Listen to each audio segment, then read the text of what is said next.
The 13 Colonies were the British colonies on the Atlantic coast of North America founded between 1607 and 1733 that joined together to declare independence in 1776. Individual colonies began collaborating at the Albany Congress of 1754 to demand more rights and set up a Continental Congress that declared independence from Great Britain in 1776 and formed a new sovereign state, the United States of America. The 13 colonies that declared independence were Delaware, Pennsylvania, New Jersey, Georgia, Connecticut, Massachusetts Bay, Maryland, South Carolina, New Hampshire, Virginia, New York, North Carolina, and Rhode Island and Providence Plantations. Massachusetts, Rhode Island, Connecticut and New Jersey were formed by mergers of previous colonies. The 13 colonies, each of the 13 colonies developed its own system of self-government, based largely on independent farmers who owned their own land, voted for their local and provincial government, and served on local juries. In some of the colonies, especially Virginia, the Carolinas and Georgia, there were also substantial populations of African slaves. Following a series of protests over taxes in the 1760s and 1770s, these colonies united politically and militarily in opposition to the British government and fought the American Revolutionary War, 1775–1783. In 1776, they declared their independence, and achieved that goal with the signing of the Treaty of Paris. Before independence, the 13 were among 24 separate colonies in British America. Those in the British West Indies, Newfoundland, the province of Quebec, Nova Scotia, Bermuda, and East and West Florida remained loyal to the Crown throughout the war. Although there was a degree of sympathy with the Patriot cause in several of them, their geographical isolation and the dominance of British naval power precluded any effective participation. Especially in the case of Quebec and Florida, the British Crown had only recently acquired those lands, and many of the issues facing the 13 colonies did not apply to them. Growth.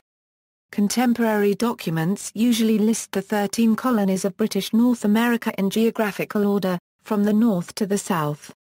New England Colonies, province of New Hampshire, later New Hampshire, a Crown colony, province of Massachusetts Bay, later Massachusetts and Maine, a Crown colony, colony of Rhode Island and Providence Plantations, later Rhode Island, a Crown colony, Connecticut colony, later Connecticut, a Crown colony, Middle Colonies, province of New York, later New York and Vermont, a Crown colony, province of New Jersey, later New Jersey, a Crown colony, province of Pennsylvania, later Pennsylvania, a proprietary colony, Delaware colony, later Delaware, a proprietary colony, Southern Colonies, Virginia and Maryland comprised the Chesapeake colonies, province of Maryland, later Maryland, a proprietary colony.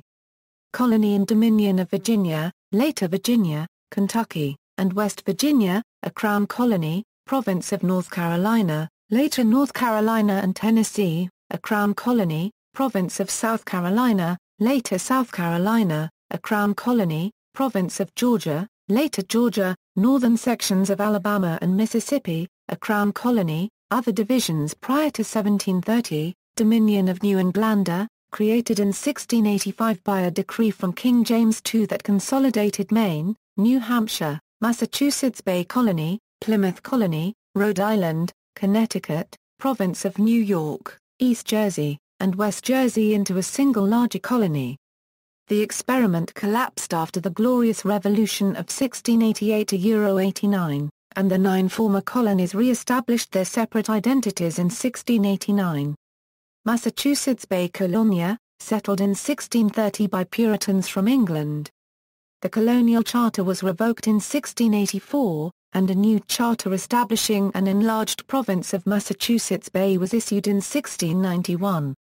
Province of Maine, settled in 1622 and 1607 was abandoned after only 1 year. The Massachusetts Bay Colony claimed the Maine Territory in the 1650s. Parts of Maine east of the Kennebec River were also part of New York in the second half of the 17th century. These areas were formally made part of the province of Massachusetts Bay in the Charter of 1691.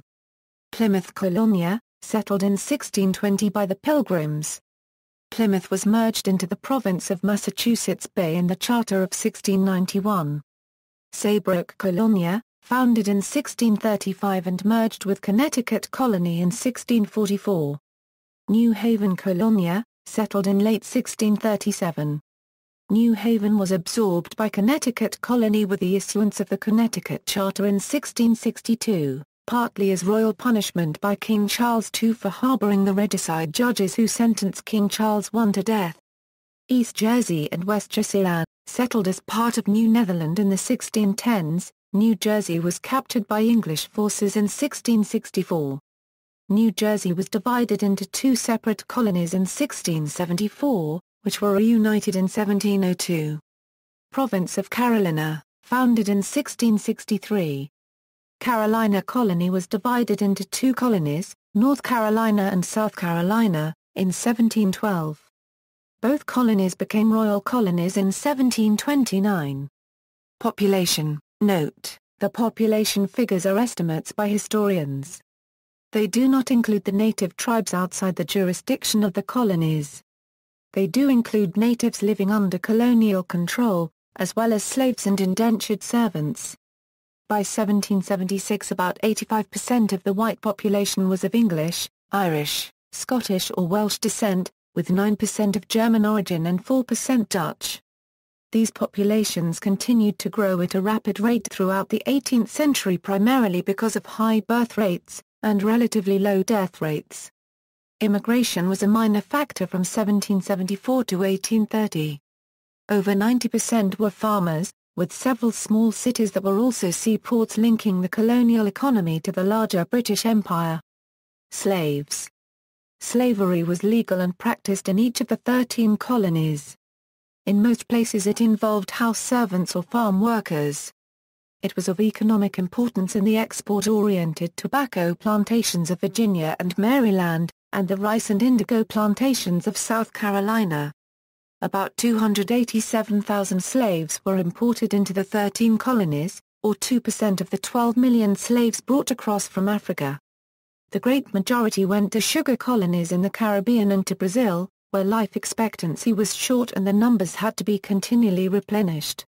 Life expectancy was much higher in the U.S. combined with a very high birth rate. The numbers grew rapidly by excesses of births over deaths, reaching nearly 4 million by the 1860 census. From 1770 until 1860, the rate of natural growth of North American slaves was much greater than for the population of any nation in Europe, and was nearly twice as rapid as that of England. However, Tadman attributes this to very high birth rates. U.S. slaves, then, reached similar rates of natural increase to whites not because of any special privileges but through a process of great suffering and material deprivation. Government. British settlers did not come to the American colonies with the intention of creating a democratic system, yet by doing so without a land-owning aristocracy they created a broad electorate and a pattern of free and frequent elections that put a premium on voter participation. The colonies offered a much broader franchise than England or indeed any other country. White men with enough property could vote for members of the lower house of the legislature, and in Connecticut and Rhode Island they could even vote for governor.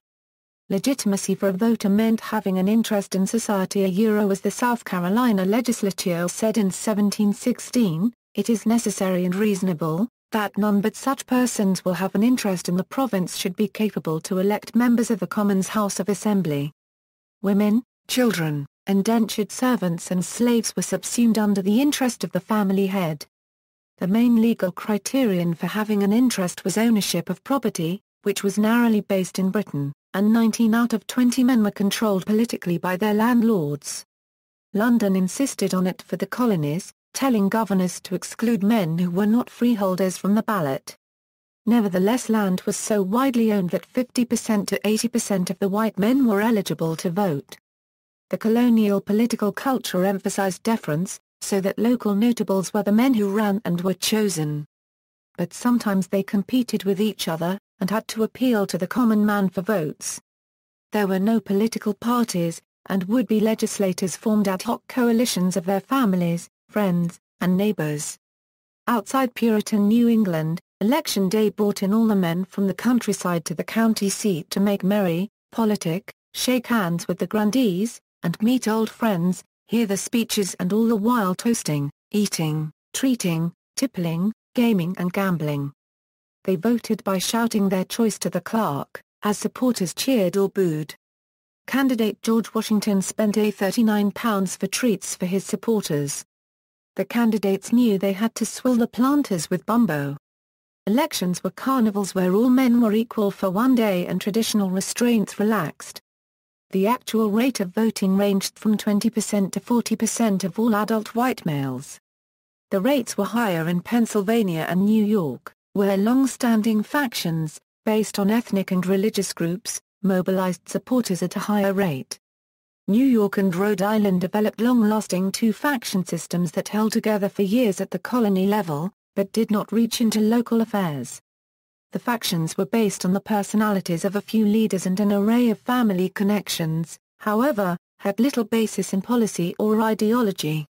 Elsewhere the political scene was in a constant whirl, and based on personality rather than long-lived factions or serious disputes on issues.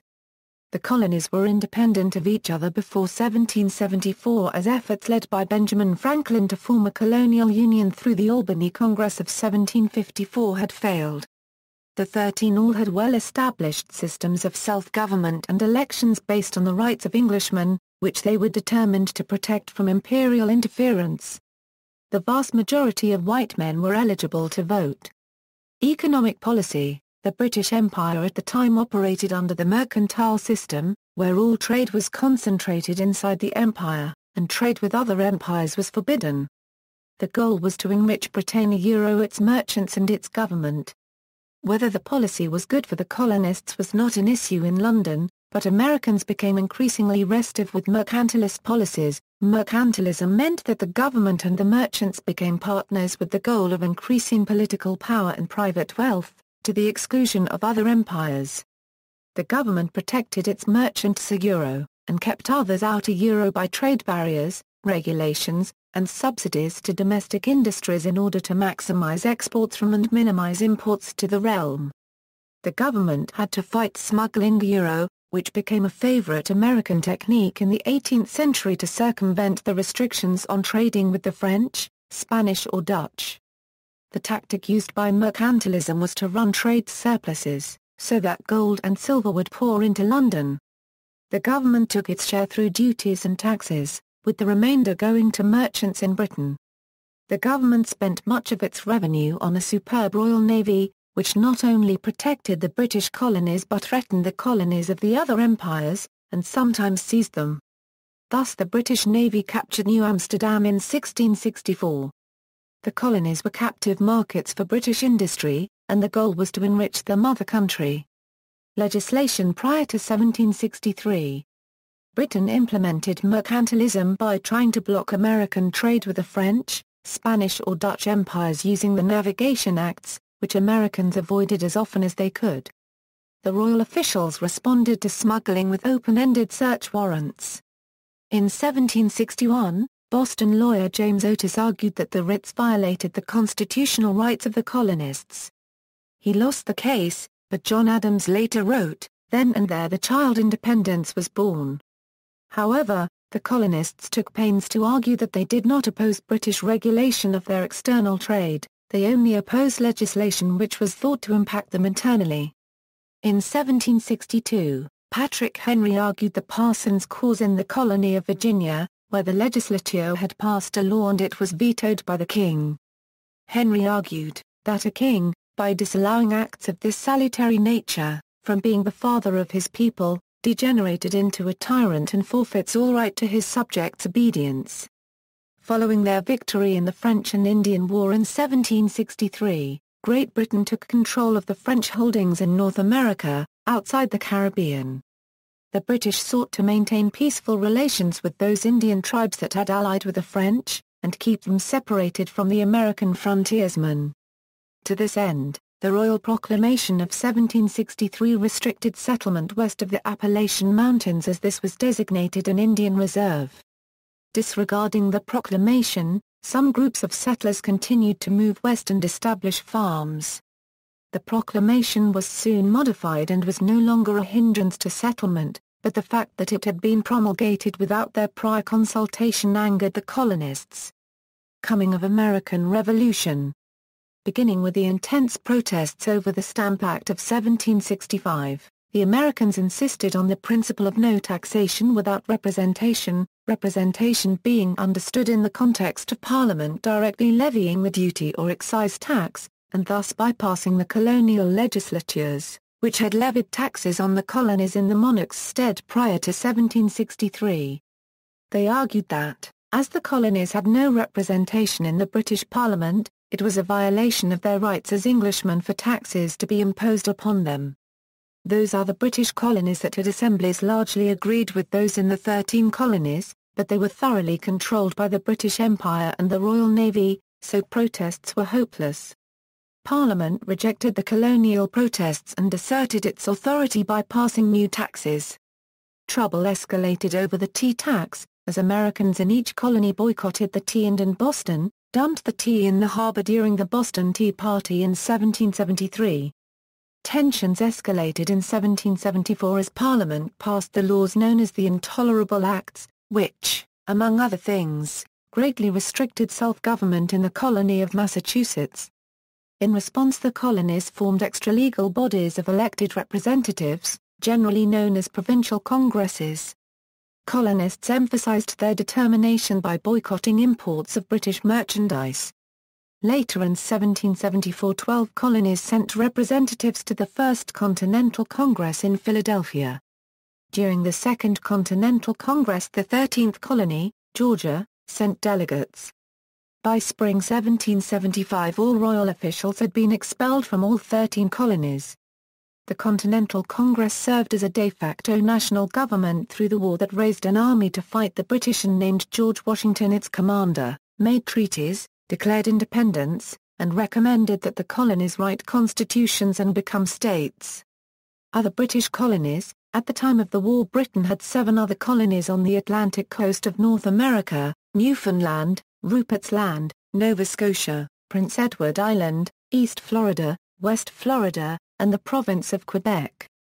There were other colonies in the Americas as well, largely in the British West Indies. These colonies remained loyal to the Crown.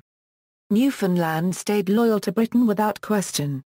It was exempt from the Navigation Acts and shared none of the grievances of the Continental Colonies. It was tightly bound to Britain and controlled by the Royal Navy and had no assembly that could voice grievances. Nova Scotia had a large Yankee element that had recently arrived from New England, and shared the sentiments of the Americans about demanding the rights of the British men. The royal government in Halifax reluctantly allowed the Yankees of Nova Scotia a kind of neutrality. In any case, the island-like geography and the presence of the major British naval base at Halifax made the thought of armed resistance impossible. Quebec was inhabited by French Catholic settlers who came under British control in the previous decade. The Quebec Act of 1774 gave them formal cultural autonomy within the empire, and many priests feared the intense Protestantism in New England. The American grievances over taxation had little relevance, and there was no assembly nor elections of any kind that could have mobilized any grievances. Even so, the Americans offered membership in the new nation and sent a military expedition that failed to capture Canada in 1775. Most Canadians remained neutral, but some joined the American cause. In the West Indies, the elected assemblies of Jamaica, Grenada, and Barbados formally declared their sympathies for the American cause and called for mediation, but the others were quite loyal. Britain carefully avoided antagonizing the rich owners of sugar plantations. In turn, the planters' greater dependence on slavery made them recognize the need for British military protection from possible slave revolts. The possibilities for overt action were sharply limited by the overwhelming power of Royal Navy in the islands. During the war, there was some opportunistic trading with American ships. In Bermuda and the Bahamas, local leaders were angry at the food shortages caused by British blockade of American ports. There was increasing sympathy for the American cause, including smuggling, and both colonies were considered passive allies of the United States throughout the war. When an American naval squadron arrived in the Bahamas to seize gunpowder, The colony gave no resistance at all. East Florida and West Florida were territories transferred to Britain during the French and Indian War from Spain by treaty. The few British colonists there needed protection from attacks by Indians and Spanish privateers. After 1775, East Florida became a major base for the British war effort in the South, especially in the invasions of Georgia and South Carolina. However, Spain seized Pensacola in West Florida in 1781, then recovered both territories in the Treaty of Paris that ended the war in 1783.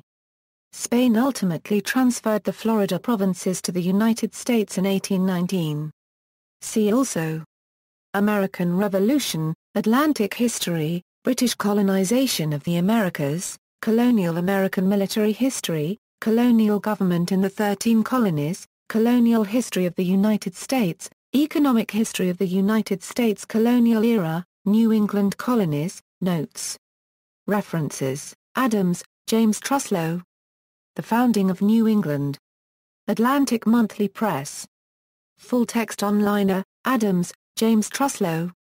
Revolutionary New England, 1691–1776, Andrews, Charles M. The Colonial Period of American History, The Standard Political Overview to 1700, Chitwood, Oliver. A History of Colonial America, Older Textbook, Cook, Jacob Ernest A.L., ed. Encyclopedia of the North American Colonies. 2397 pp. Comprehensive coverage. Compares British, French, Spanish and Dutch colonies, Gibson, Lawrence. The British Empire Before the American Revolution, Pulitzer Prize. Highly detailed discussion of every British colony in the New World, Green, Evarts Boutel al., American Population Before the Federal Census of 1790, 1993, ISBN 0-8063-1377-3, Green, Evarts Boutel. Provincial America, 1690–1740. Harper and Brothers. Full text online. Hawke, David F. The Colonial Experience. 1966, ISBN 0-02-351830-8. Older textbook, Hawke, David F. Everyday Life in Early America. Excerpt and text search, Middleton, Richard, and Anne Lombard. Colonial America, A History to 1763, the newest textbook. Excerpt and text search, Taylor, Alon. American Colonies, 526 pages. Recent survey by leading scholar, Vickers, Daniel, ed. A Companion to Colonial America. 576 pp. Topical essays by experts. Government, Andrews, Charles M. Colonial Self-Government, 1652–1689. Full text online. Dinkine, Robert J. Voting in Provincial America, A Study of Elections in the 13 Colonies, 1689–1776. Miller, John C. Origins of the American Revolution, Osgood, Herbert L. The American Colonies in the 17th Century. Osgood, Herbert Levi. The American Colonies in the 17th Century. Macmillan Vol. 3 online. A. Osgood, Herbert L. The American Colonies in the 18th Century, Primary Sources, Kavanagh, W. Keith, ed. Foundations of Colonial America, A Documentary History, Sarson, Stephen, and Jack P. Green, eds.